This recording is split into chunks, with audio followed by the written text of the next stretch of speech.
So good evening one and all. Welcome back. Welcome back to the cleft lip surgical handicraft. Again, I would like to request all the participants to please mute your audio and video. Last time we have seen, rather we have started surgeries for the cleft lip, but due to some technical issues, we couldn't complete it. So from that point, I'll be starting it now. Surgeries of the cleft lip. Now, what are the goals of this surgery? Basically, it is to have function, that is a good muscle repair. Then we should have a natural appearing cupid's bow, well-defined philtrum, nostril symmetry. These are basically the goals which we should achieve by our surgery. Now, today we'll be discussing mainly about the two most commonly performed surgeries for the unilateral cleft lip. That is the Millard's rotation and advancement technique and the Tennyson-Randall's triangular flap technique. Now, this Millard's and rotation advancement technique, it was described by Millard in 1955, and the incision based is on a rotation flap which is on the non-cleft side, coupled with the advancement flap which is on the cleft side. So the lateral element, it has an advancement flap, and the middle element has a rotation flap. So in one form or the another, because there are various modifications to Millard as well, so in one form or another, but still it is a most widely practiced method today. Now coming on to the lip markings. Last time I was explaining you about the lip markings. This is your corner of mouth. So the point we need to mark is both side corner of the mouth. This is the highest point of the cupid's bow, the lowest point of the cupid's bow. This is again the highest point of the cupid bow. This third point, where in cleft you will have 2 points. One will be on the middle element and one will be on the lateral element, and the alar base points.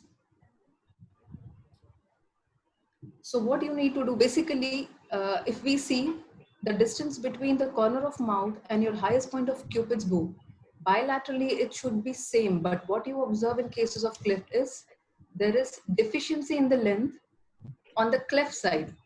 So we need to see so that we can correct this deficiency. Markings we have already seen. Now this is a Castro-Viejo caliper which is used for lip measurements. When you want to measure the lip, this instrument can be used. Now I'll try to explain you the points.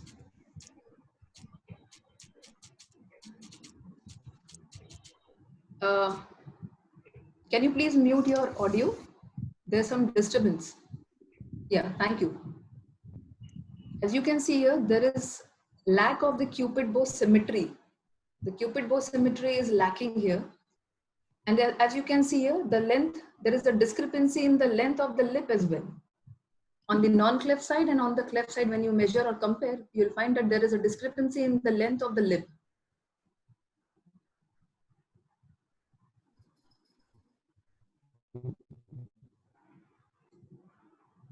So to compensate, what is done is a back cut. A back cut is given onto the pairing incision, which extend after the pairing incision, the incision extends till the base of the columella, and from there, a back cut is given. And one thing which has to be kept in mind is you are not supposed to cross the filtral ridge of the normal side.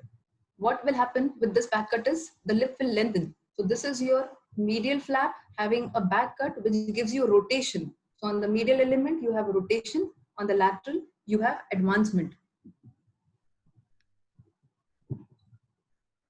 Now the vertical height, this vertical height, if you measure on the cleft side as well as on the non-cleft side, again, there will be discrepancy. So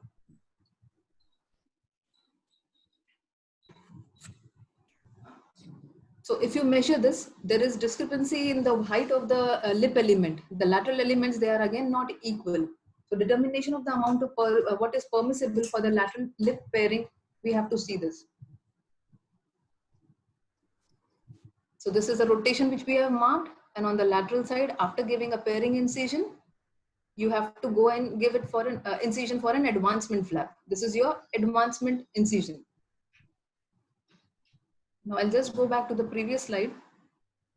This is your pairing incision for the medial element. This is your pairing incision for the lateral element. The incision which extends to the columella and then back cut. Once the incision is completed, you have a small V shape or a wedge shaped flap here, which is called as a C flap. This is that C flap. After giving the incision, you have a small triangular piece of tissue here.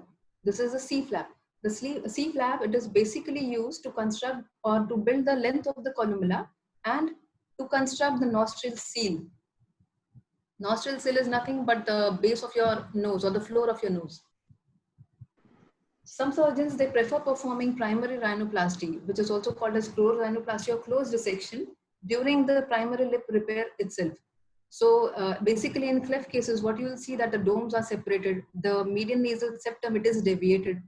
So what is done is the adhered tissue, which is adhered to the bone in normal, or when there is scarring, that is separated and the cartilages are tried to bring it in normal position.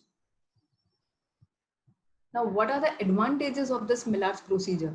Well, this procedure, it allows adjustment at any time of surgery. That's why it is also called as cut as you go. If suppose you find that there is some discrepancy or while marking or there was some mistake you have done, you can still correct it. That's why it is called as cut as you go. There is minimal amount of tissue which is discarded and it places scar in anatomically correct position. That is, the scar line, it forms a philtral ridge. As if you can see here, the suture line, it forms a philtral ridge on the cleft side. This is a normal philtral ridge. By this incision, it forms a normal philtral ridge on the cleft side. The nostril sill is reinforced and built up with this procedure. And if suppose you require revision surgeries, so secondary surgeries or revision surgeries, they are very easy if the surgery has been performed. Now there are few disadvantages as well. Like this technique, it is difficult to master, especially in wider clefts. If the cleft is wide, then at times it will be a bit difficult to perform this surgery. And the major bulk of lip segment is in center and not on lower free border, giving a pouting appearance in wide clefts. Now there is difficulty in obtaining adequate lip length also. And it has got a tendency towards vertical scar contracture because there is no horizontal line, or that's why there is a tendency towards the cleft side. Now coming on to the procedure, these are the markings which we have just now discussed. The highest point of the cupid's bow, the lowest point of the cupid's bow, again the highest point of cupid's bow. This is your pairing incision. Then this will depict your philtral ridge, the future philtral ridge. And a back cut, which will be your medial rotation flap. So after the, and this is a pairing incision on the cleft side. This is your incision for the advancement flap. So after giving incision, full thickness mucoperiosteal flap is raised.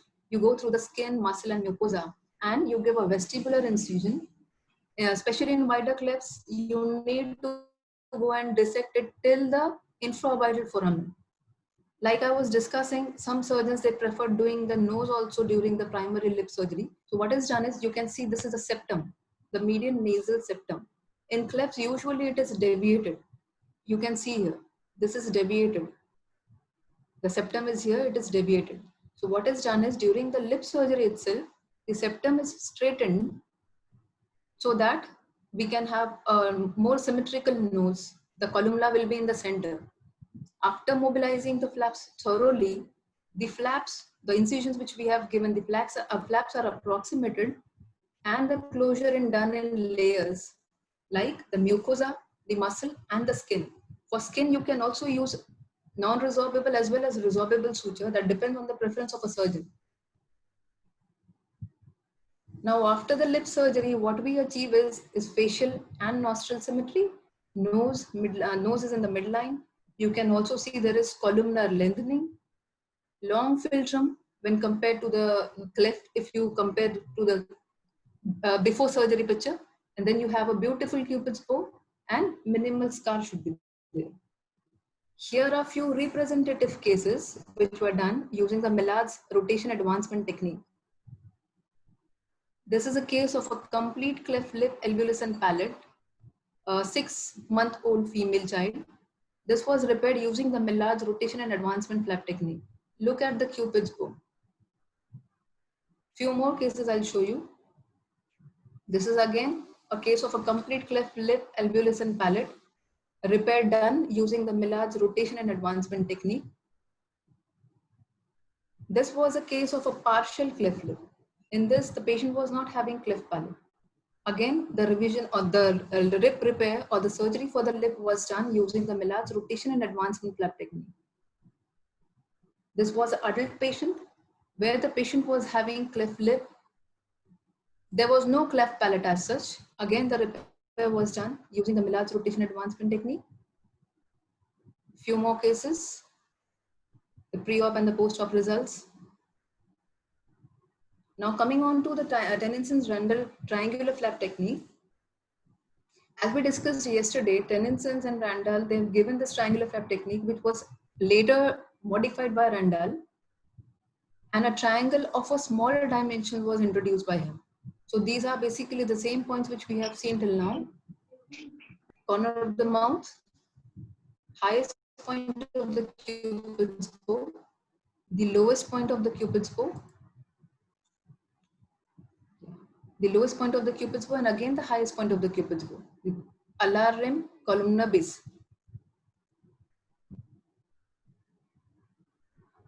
Now, if you see what is the flap or the incision design in triangular flap is, after giving pairing incision, this is your non-cleft side, this is your cleft side, this is your medial element. So after giving your pairing incision, in this also a back cut is given, but it is on the center of the lip. A back cut is given which will form the future place wherein the triangle will go and fit there. So this will be a back cut given so that the lip rotates down. There is a deficiency, if you see, there is difference in the length of the lip.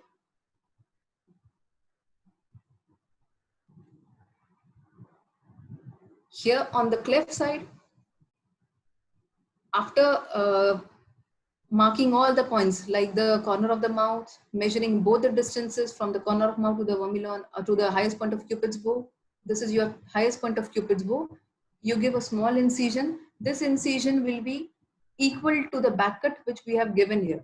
So one more incision will be like this. One more incision will be given. So it will leave a triangle behind like this. It will be an isosceles triangle or an equilateral triangle. And this will be continued as your pairing incision. So a back cut is given after doing measurements. The same measurement is transferred on to the cleft side. A triangle is created, equilateral triangle.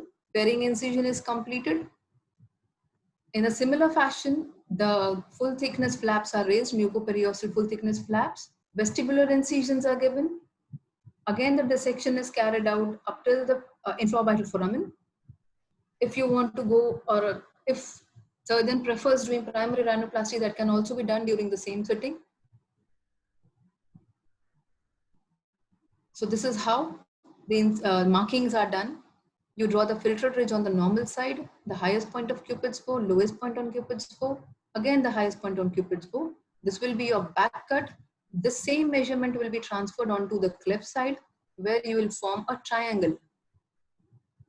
This triangle will go and fit onto the non-cleft side. This will be the final closure. So you have a vertical scar over the lip. Sorry, a horizontal scar over the body of lip. Now, what are the advantages of this technique? The triangular flap technique, it lengthens both the lip elements as well as the cleft as well as the non-cleft side, because we are giving incision and back cut on both sides. That's why both the lip elements are lengthened. Then it results in final symmetric balanced lip with a well-defined cupid's bow. Only a small amount of tissue is discarded. It also contributes to correction of nasal deformity, and this technique is comparatively easier for inexperienced surgeons. This is why, because it is a mathematical technique, you can say. All the measurements are already marked. You just have to mark them properly and you can do it. So it is very easy for the inexperienced surgeon. Now, what are the disadvantages? It results in a final horizontal scar, like what we were discussing, it results in a final horizontal scar over the body of lip. And precise matching of the incision on both sides is essential for both muscle and mucosa. And all the layers are to be sutured on the basis of a triangular flap. The triangle which we have made, you have to close all the layers based on that. If any mistake is done in marking or incision, it cannot be recorrected. So you have to be very careful while performing this method. And this procedure is difficult to revise in secondary surgical procedures. Because there is a horizontal scar on the body of lip, that's why this procedure, it becomes a bit difficult for revision surgeries. Here are a few representative cases that were treated or in which the triangular flap technique was done. Again, with complete cleft lip alveolus, here the triangular flap technique was done. In this patient, the nose was also corrected. So you can see there is the columnar lengthening is there. One more patient wherein the triangular flap technique was used. Again, a case of complete cleft lip alveolus palate. This is the final. Obviously, later when she grows, she will require definitive rhinoplasty as well.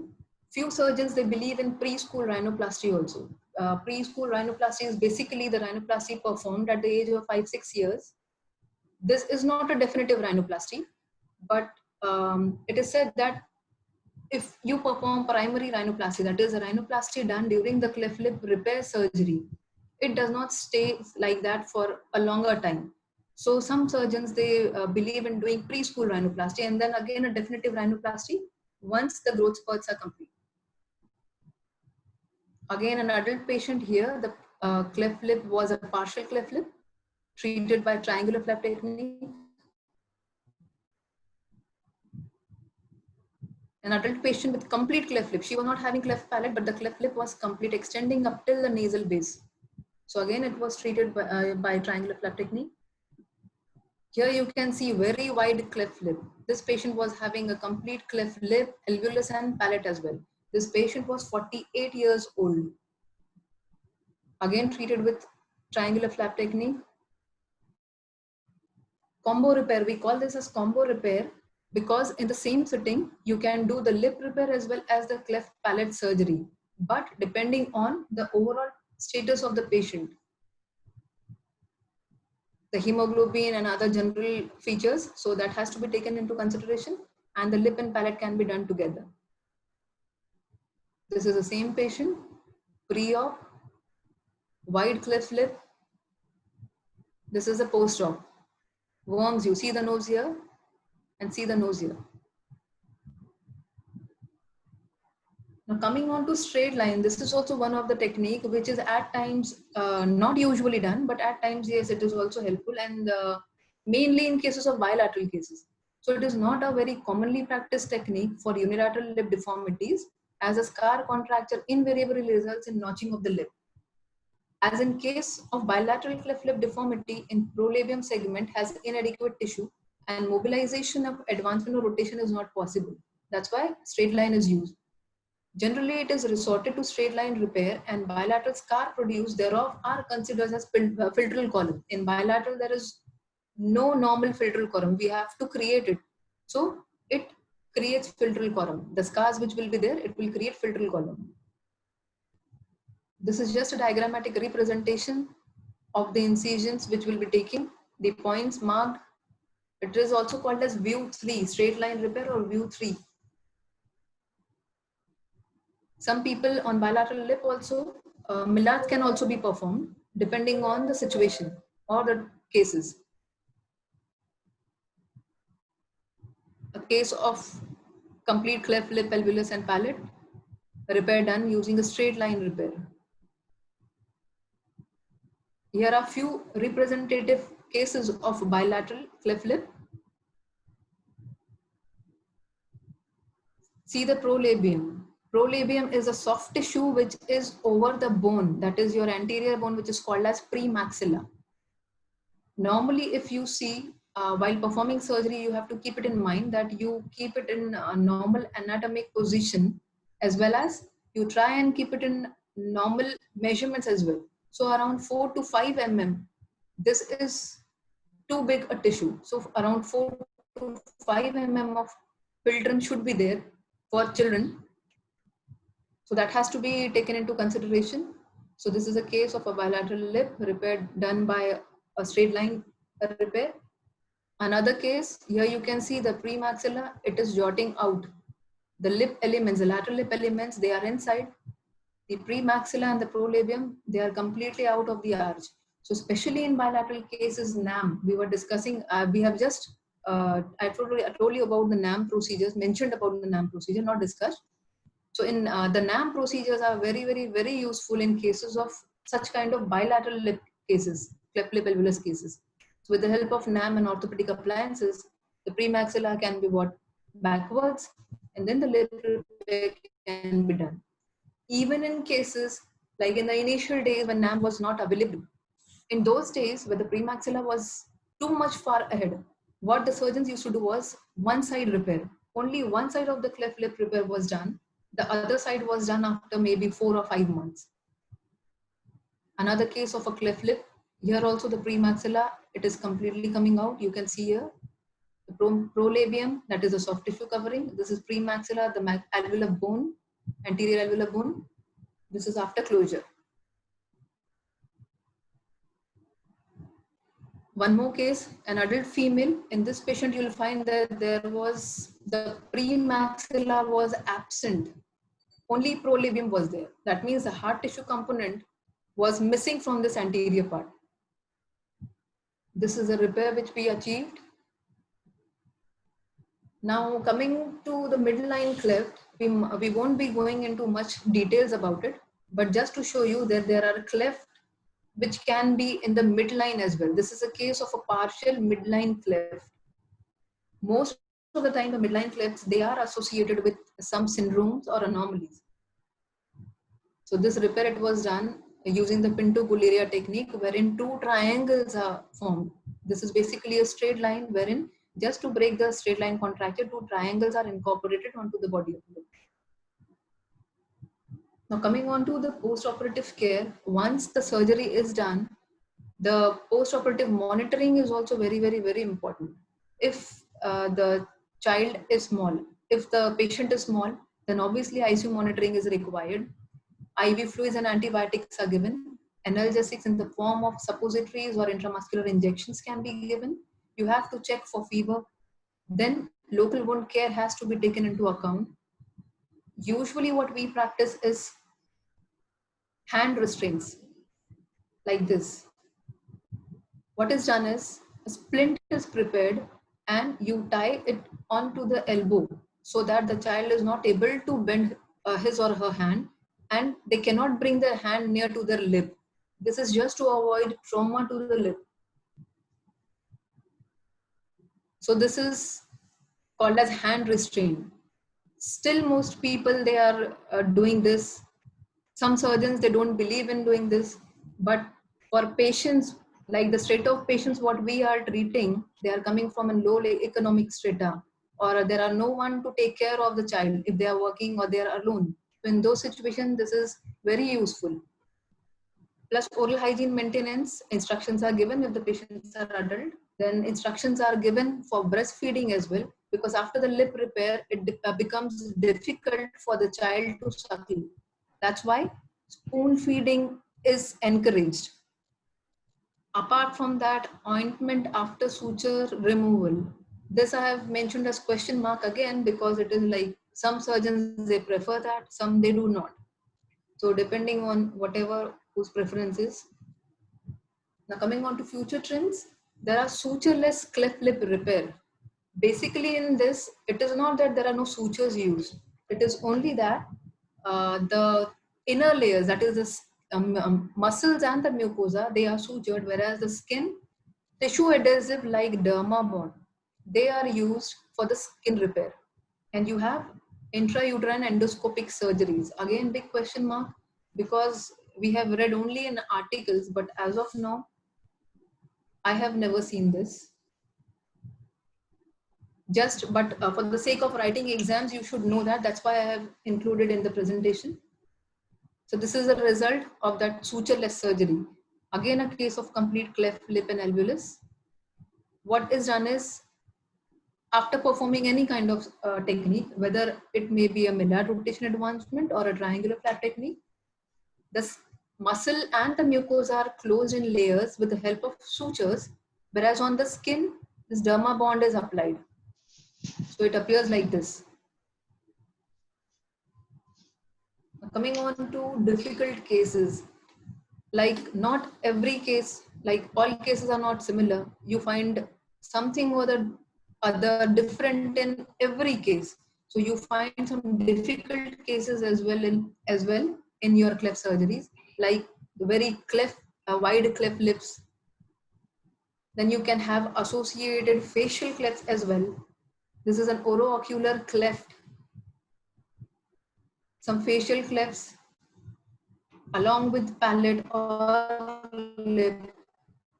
Ocular clefts are also there. TCS classification you can use for them. So apart from lip surgeries, you need to take into consideration the correction of the ocular defects as well.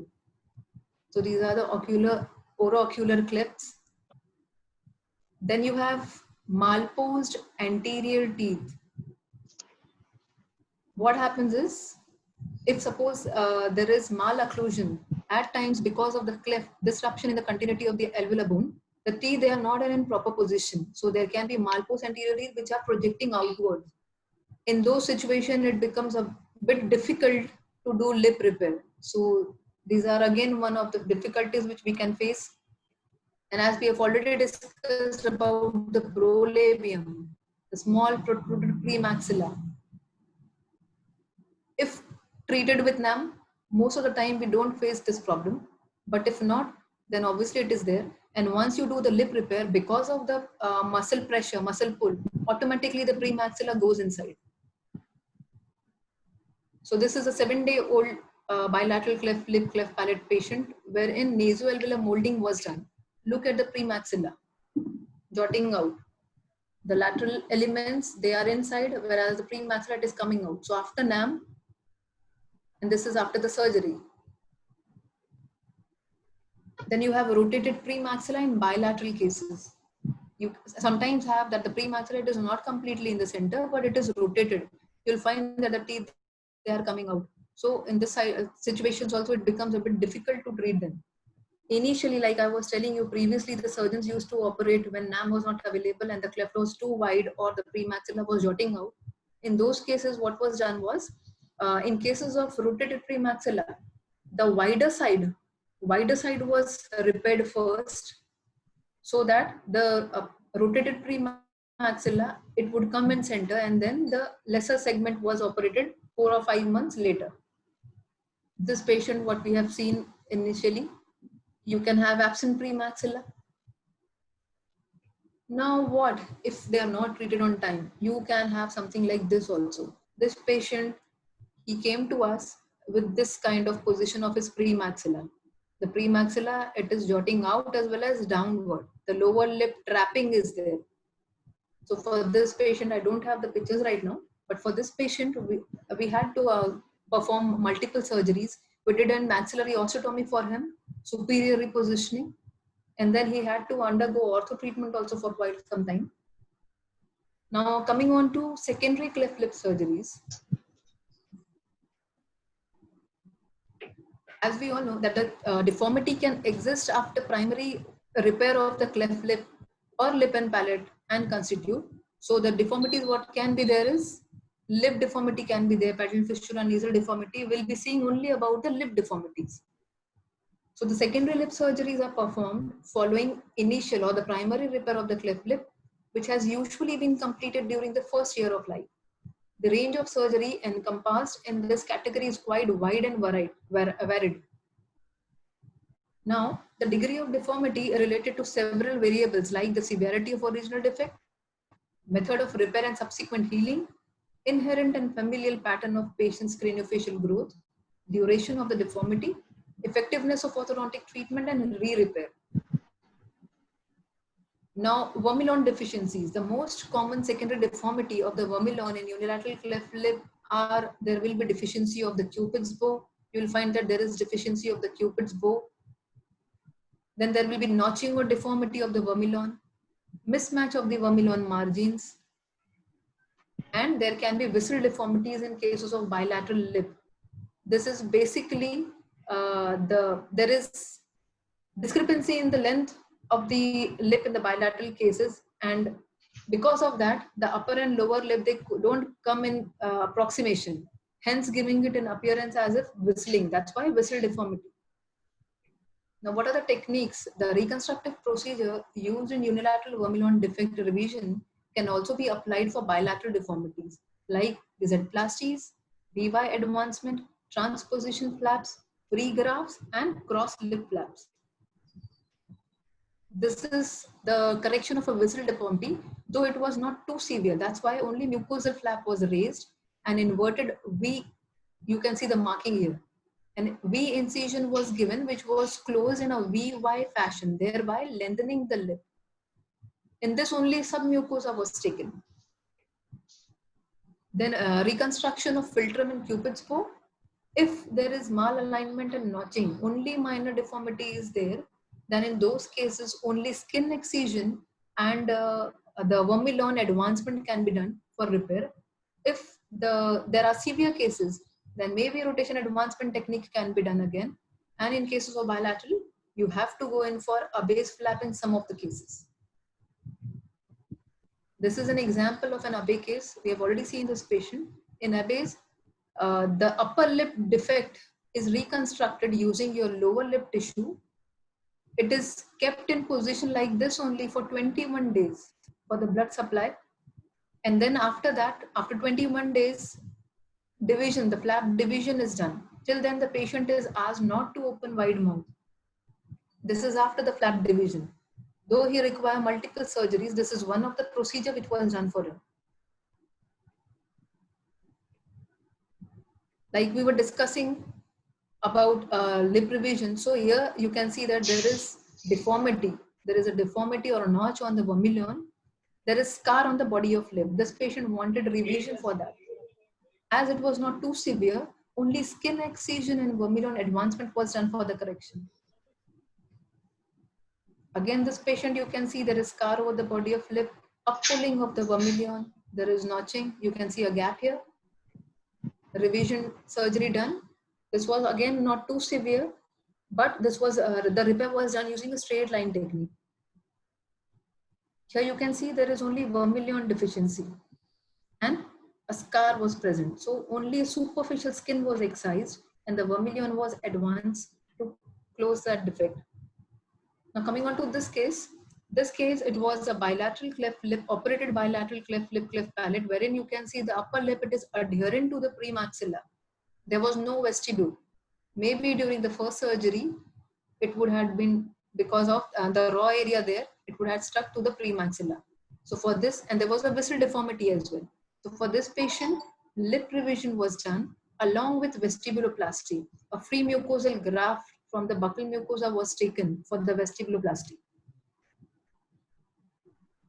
This is him. This is his pre-op picture wherein you can see the visceral deformity. And this is a post-op picture immediately after suture removal. Now, one more case of bilateral cleft lip. She reported to us in this condition. Our orthodontic treatment was going on, and we did a lip repair, a revision surgeries for her using straight line repair. And this is her after the revision surgeries. This is a case of a lip dehiscence. When her lip repair was done, during that time itself, she had a fall from bed. And during that fall, she had a gaped or a dehiscence. One side of the lip was dehiscence. So again, we had to do the resurgery for her, which was again done using bilateral or straight line repair technique. One more case wherein you can see the vermilion deficiency, lip notching is there, up pulling is there. Again, a revision done using straight line technique. Now this case I have put because you will find that there is only a minor discrepancy is there. So few cases which I am showing now, they are just to let you know that if there are minor discrepancies, if the patient insists that they want it there itself, during that time itself, And if the patient is adult, then that can be performed under local anesthesia. And if you are planning for some more or some further surgeries, then that revision of the lip can be combined with the other surgeries. Like in this patient, she had to undergo for surgery for the nose. Rhinoplasty was needed. So what we did rhinoseptoplasty for her, along with minor discrepancies which were there that were corrected. This is a post-operative picture which she sent me. One more case, again here the patient needed a rhinoplasty and she had some lip deformity which was still persistent after the surgery. So that revision was done along with rhinoplasty. These are the post-op results. One more patient, if you look at this patient properly, as such you may not find that the lip is acceptable, good lip. But still the patient was so demanding that a minor break in the white roll was there. She wanted correction of that. Plus the primary surgery done for her was a triangular flap technique. If you can see here, there's a horizontal scar on the body of lip. So she wanted excision of the scar. Well, in the secondary surgeries, and especially in cases wherein the patient was operated using a triangular flap technique, it becomes a bit difficult to completely excise the scar. You cannot remove this whole amount of tissue from here, right? So this has been explained to patient. Somehow we convinced her. And then later, rhinoseptoplasty was done for her along with lip revision. Later, she sent me these photographs thanking me and saying that she was selected by a makeup artist as a model. So look at the confidence she gained after the revision surgeries. And these are the pictures of her wedding, which she recently sent me. She recently got married. So this is how the patients are after surgery. They develop so much of confidence. A few slides wherein some patients I wanted to show you that we do get cases wherein the patients are adults and still they are unoperated. Unlike in other countries, if you see, they won't get patients who are so old and still having this deformity. But in India, yes, you do get patients, adult cleft patients, who live like this whole of their life and still they are unoperated. So adult cleft patients are also there, and plus clefts in families. You'll find that the father is also a cleft patient and the children are also cleft patient. Basically, one of the reason is consanguineous marriages, most common reason. So you have cleft in families as well. Now to conclude, the management of cleft lip and palate is necessary at correct time. If there is delay in the treatment, there may be possibility to develop abnormalities. So to summarize, I would just like to say that a surgical principle once born does not change greatly, although it continues to evolve and may require modifications or refinement. In contrast, operative techniques change regularly depending on specific circumstances, retrospective analysis of results, and new methodology. I would like to just conclude my presentation with Steve Jobs' phrase that the only way to do great work is to love what you do. If you haven't found it yet, keep looking. Don't settle. As with all matters of the heart, you'll know when you find it. So our main goal or main aim is to bring smile on each and every patient face as well as the parent's face. I would like to thank my mentors. These are my mentors from whom I have learned my primary cleft work, Dr. Jaju, Dr. Borle, Dr. H.S. Edenwala. This is for the benefit of postgraduates if they want to know the books, what to refer for cleft, Matthews McCarthy. Apart from that, if you want some article references also, I can give you later. Thank you for your patient listening. Sir, if time permits, I have a small video also, if time permits. Hello? You can go on, I think, Abhilasha. Yeah. Can you run it fast, Abhilasha? Yes, I can do that, sir. Yeah. I think that will be interesting. Yes, sir, because I can very well understand the condition of students just by diagrammatic representation. It becomes very difficult, but I hope today they would have understood something. I hope so. Yeah. New share.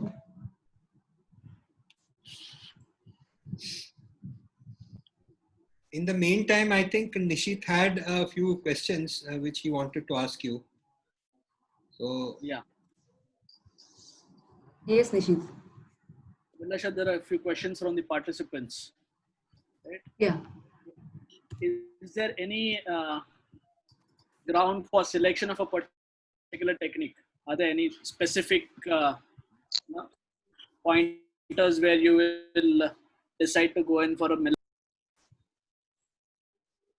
Very good question. Very good question. In fact, as I told you, it basically depends on the preference of a surgeon. If you ask me personally, for cases where I find that the cleft is very wide, I usually prefer going in for triangle. Today also I do triangular flap technique.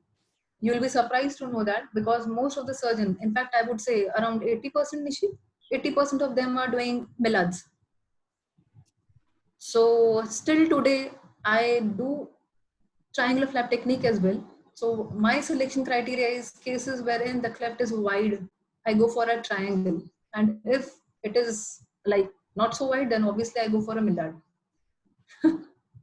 Is there any specific thing where you say this is not wide and this is wide? Subjective. Anything? Yeah, at least basically it will be subjective. But that you keep to avoid peaking or to avoid vessel deformity? in the vessel deformity, basically it is in patients of bilateral cleft lip. So what happens is it is divided.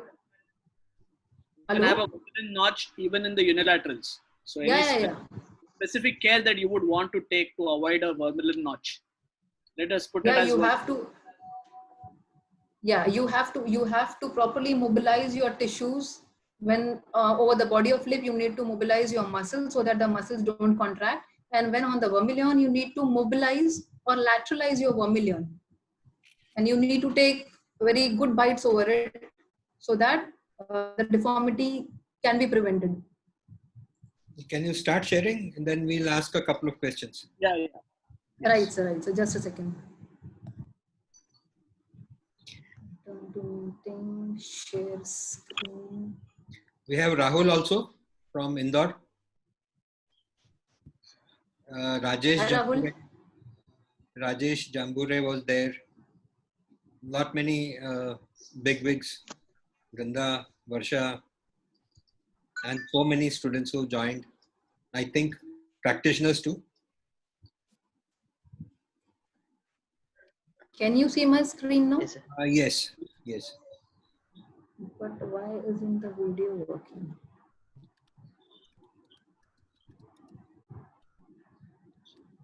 Rahul. Hello. Yes, sir.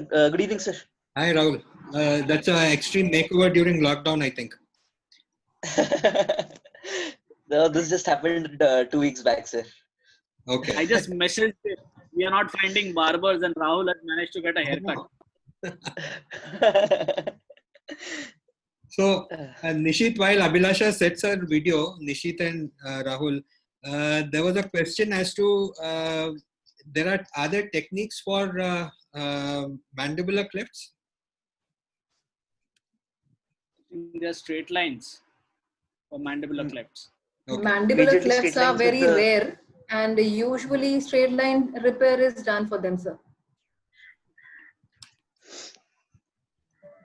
There is a Sir, question. and usually some, Yeah, go ahead, Rahul. Go ahead. so some kind of a Z is incorporated, like Madam showed in the straight line correction, what she showed in the midline cleft lip, how she did.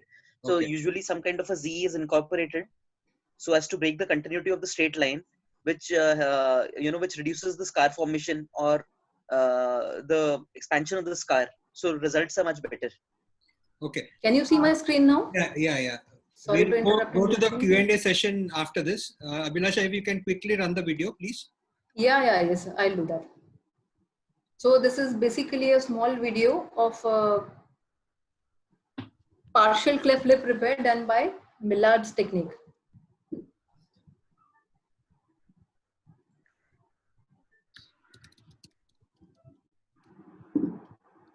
These are the points which are being marked. Highest point of Cupid bow, lowest point. This is a Castro Viejo caliper.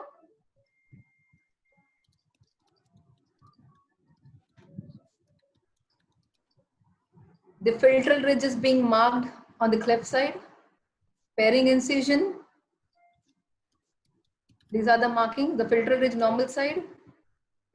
This is the C-flap. Your pairing incision on the cleft side. This is your advancement flap. The distance should be somewhat same, but in clefts it is unequal. So you need to take into consideration.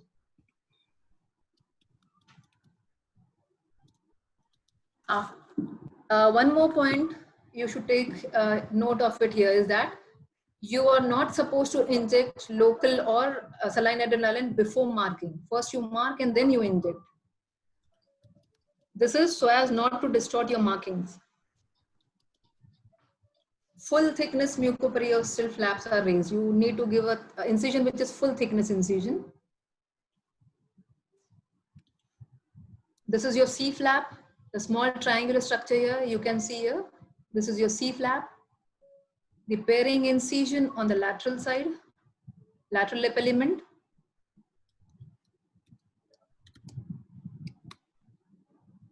This is the advancement incision on the cleft side. As I was telling you about that, we need to separate the skin, muscle, and mucosa. The dissection is done to separate the skin, muscle, mucosa. Mucosa is being separated. Mobilize it properly. Though it was this is a partial cleft lip, it is okay. In cases of wide cleft, you need to mobilize it further.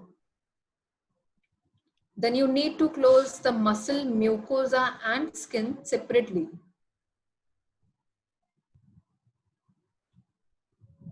This is a point now I am taking on the skin, which I am marked as the highest point of Cupid's bow. So what I'm doing is the tattoo point which I marked initially, it will still be there during the surgery. So you need to pass your suture through that. It will be your reference point from where you can start your suturing.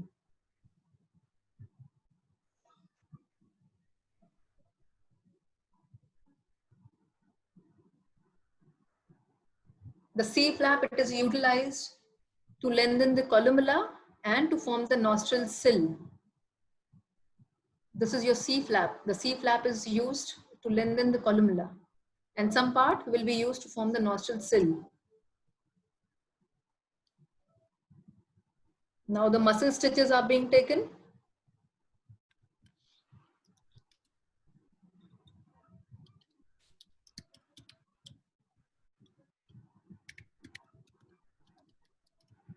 Mucosal stitches.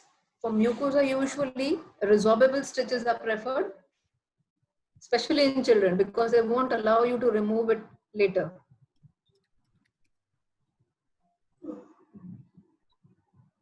The excess of C flap which is remaining is later excised, and then you go for the closure of the skin.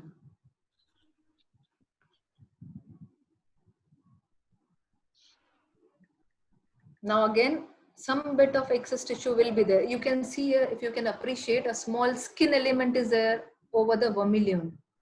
So that needs to be excised. Otherwise, it won't give a good appearance later.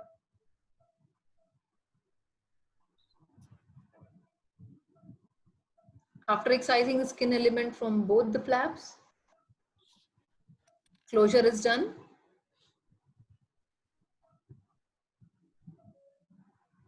So these are the same patient's post-op result.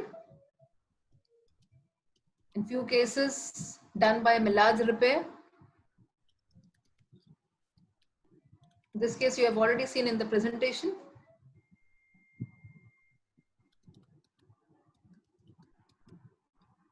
An adult patient, a case of partial cleft lip, repaired by Millard's technique. This case again you have seen.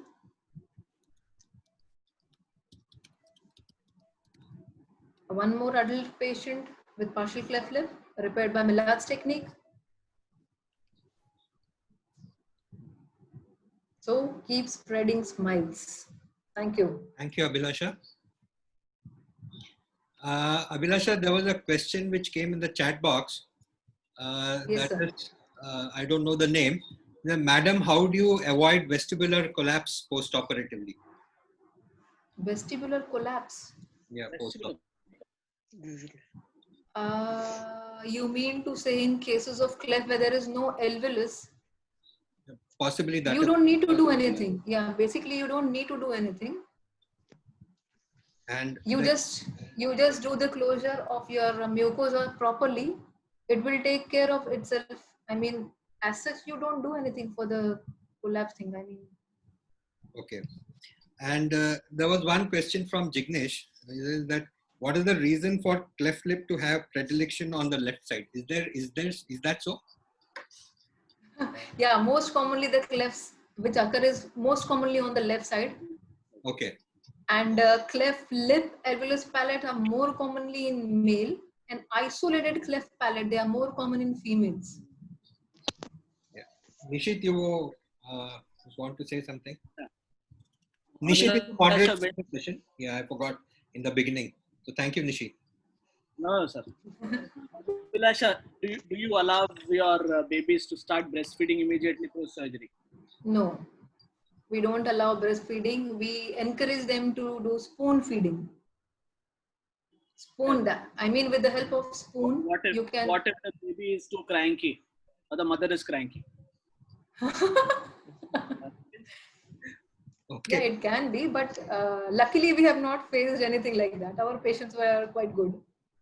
I mean, the patients' relatives were quite good. The same delegate is asking, how do you estimate the duration of NAM appliance? Basically, see, yeah, coming on to NAM, basically, it is very good as early as you can.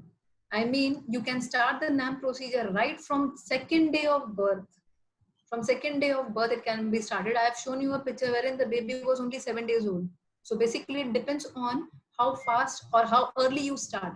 And this is because the level of estrogen, the level of hyaluronic acid in the estrogen during that time, it is very much, which aids in molding of the cartilage.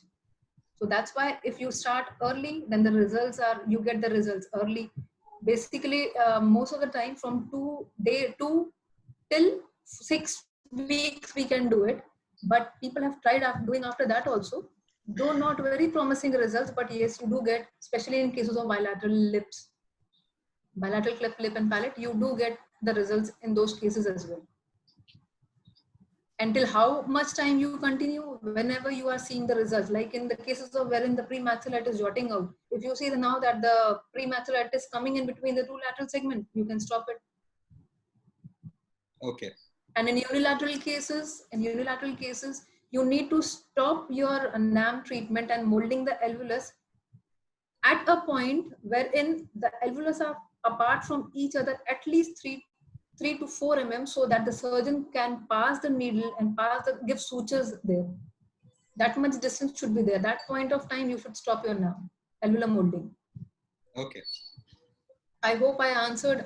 You asked a question. I hope I answered your query. Yes. You were asking that only? I think so. Abhilasha, that was a wonderful session. Actually, we had a hiccup the other day. So, but then, man proposes and network disposes was kind of the issue. I think there's just one So, more. but I was happy it occurred. I was happy it occurred because only 40 minutes was not sufficient. Abhilasha, I know you can go on for a whole day. Abhilasha, there is another question. Madam, if the breastfeeding is not encouraged, how does the muscle get activated? Thickness is gained, madam. I'm not very sure as to how this has to be read. She said that since form follows function, if you don't allow the muscle to function, how does it gain thickness? Yeah. That's the question from Harsha Vinay. Basically, we don't allow the child to breastfeed at least for a month. Later, the child can go for breastfeeding. So it does not make much difference. This differs from center to center. I think there was yeah, obviously. Smile Train guideline which said you start breastfeeding the next day. I've had a couple of patients who started breastfeeding from the same night. So the only what we do is we preoperatively itself we counsel the mother in such a way that she is very cooperative. Sometimes both are not, as I said. So, but in any case, in any case, I think it is more center dependent. Yeah. Yashasvi says it's a brief period only, so should be okay. The mother needs counseling pre-op. That's if your mother comes in for quite some time. It is not about the mother being counseled pre-operatively. You have to get your baby seasoned to the same. So if you have your baby getting admitted on the previous night, you cannot ask the mother to stop breastfeeding immediately because the baby is cranky the next night. Although they can try, at some point of time they will stop trying. Okay. Anyways, and another thing, can you just talk something more on Nordhoff's vermilion repair, since we have a lot of postgraduates? This is again one more modification for Millard's. It is called as a Nordhoff's modification. In that, what is done is, like I was telling you, you give a vestibular incision in cases of the conventional Millard or the triangular flap technique. In Millard's modification, the Nordhoff modification, what they say is there is no need to give the vestibular incision. Plus, there is an incorporation of a small triangle at the vermilion border. This is just to avoid the straight line contracture, because whatever said and done, again Millard, there is the incision, again it is a straight line. So just to avoid the straight line contracture, there is incorporation of a triangle at the lower border onto the vermilion. Abhilasha, there's another question which is that how would you compare the results of sutures versus Dermabond? How do you compare the Post-op results in sutures versus Dermabond? So there was a study carried out in Savangi. When I was there was a study carried out. One group we had the suture group, one we had the non-suture group. So what we did was we looked into the time criteria. Obviously, for the surgery, if you are using a Dermabond, the suturing time is reduced. Yeah. Apart from that, tissue inflammation. In the suture cases, the patients wherein the sutures were used, there was some bit of inflammation was there. Apart from that, from the running nose, there was some deposits over the suture, which was not seen in cases wherein Dermabond was used.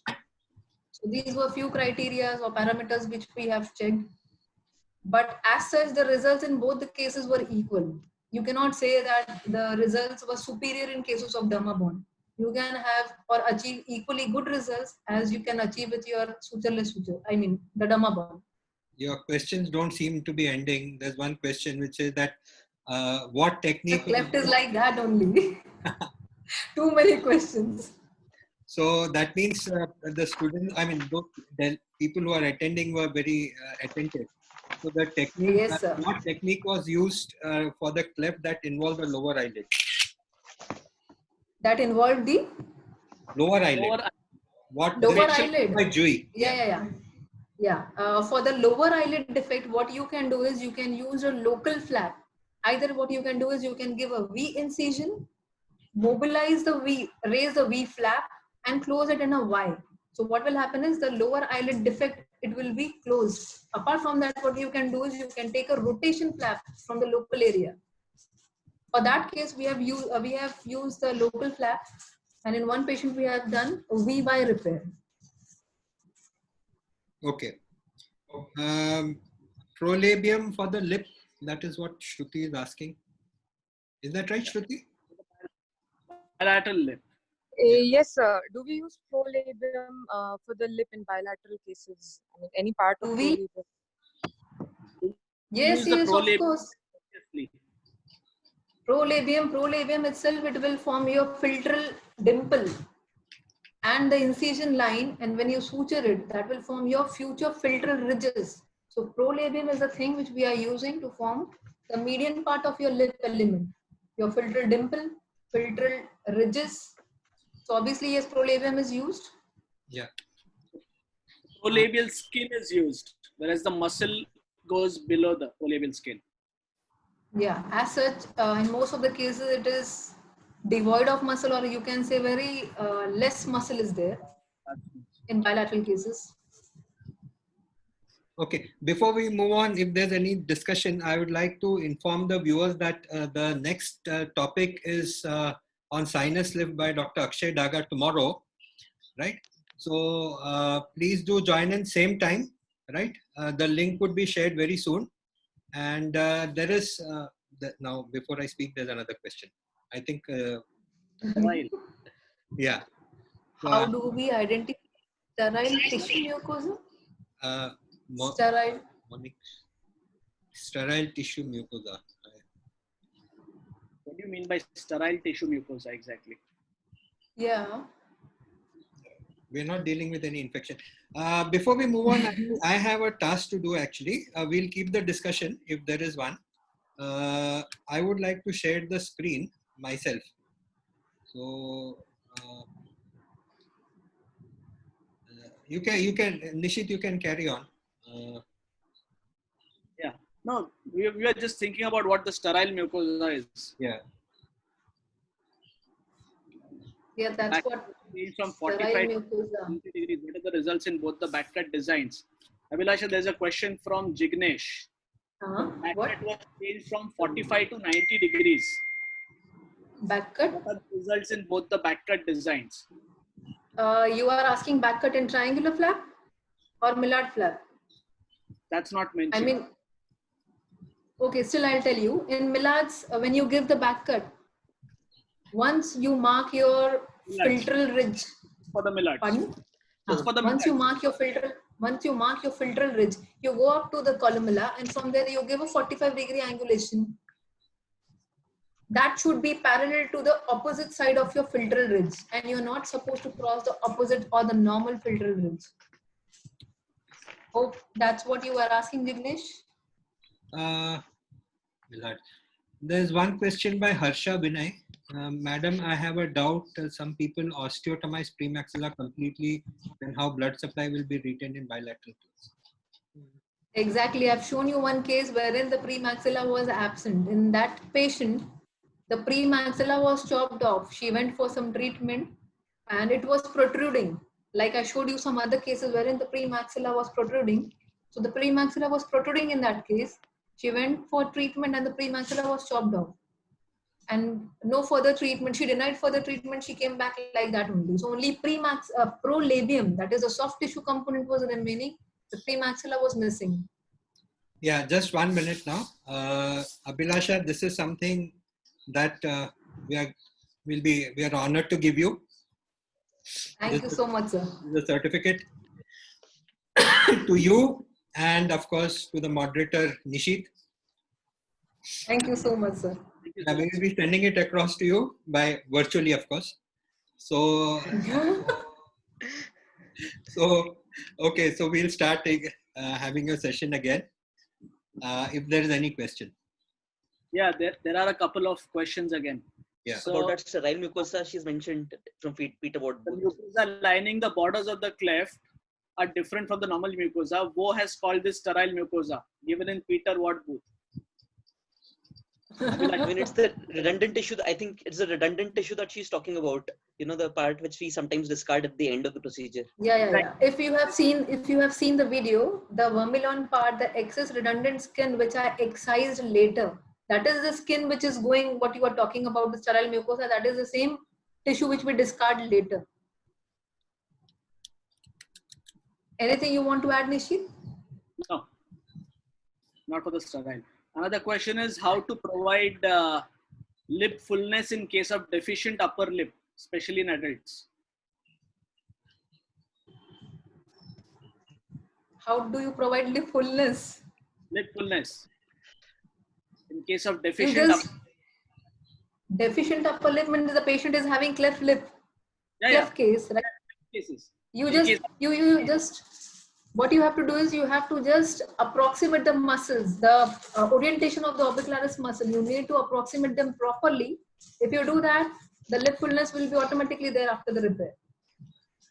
Basically, three main muscles are there which are active in the functions of upper lip: orbicularis oris, alipinasi, and one more is, I'm not recollecting the name. अब कैसा अभी how nice it is to ask questions. Exactly, sir. Yeah. So they should reply in the chat box. I told day before yesterday only. Yeah. So anyway, Nasalis. Yeah. Nasalis. Abhilasha, Gonzalez. Abhilasha, thank you so much. I think the discussion will be endless. Thank you, Nishit, for moderating, Rahul for joining in, and so many more who have encouraged us. We had a small hiccup on 8th, but I think all those issues have been sorted out today. So a big thank you to all of you, and we hope that you'll join tomorrow again and in future. We have one on cleft palate. We have a series on cleft palate by Preetham Shetty.